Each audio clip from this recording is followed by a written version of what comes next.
So guys, ngayon ako magsasalita. Ayoko talaga ng may mga negatibo dito sa page ko. Sa vlogging ko, gusto ko lang talaga positibo. Ayoko talaga ng mga negatibo dito. Pero ngayon, sobra na. Sobra yung ginawa mo sa kaibigan namin. Sobrang depression yung nangyari sa kanya, anxiety, sirang-sira siya sa buong pamilya niya, sa mga tao na wala ka namang ebidensya. Grabe ka. 1TV. Kapwa ka namin vlogger. Pero kung wala kang talagang ebidensya na paninira sa kaibigan namin na si Losamat, hindi mo dapat ginawa yan. Hindi mo alam kung ano yung epekto sa tao. Kahit sinong tao, napaka-strong. Kahit sinong taong napakalakas. Pero pag may pinagdadaanan na ganyan, grabe ka.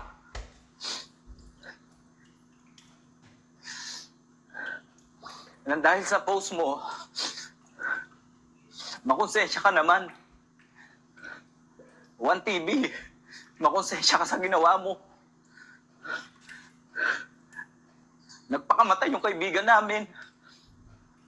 May 29,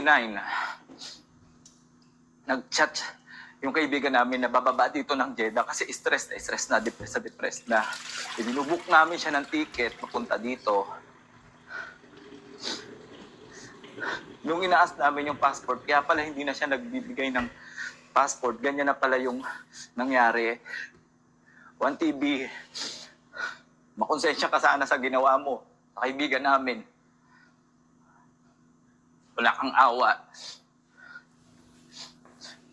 Sana matuto ka sa ginawa mo dahil sa mga paninira mo, sa mga vlogger dito sa Saudi Arabia at kahit sinong vlogger na mga sinisiraan mo, hindi mo alam kung ano yung epekto na to sa kanila.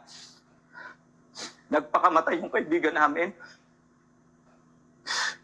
Walang iya ka.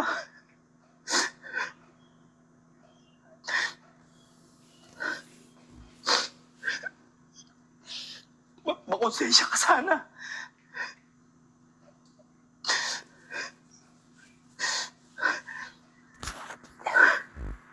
Makonsensya sa mga ginagawa mo.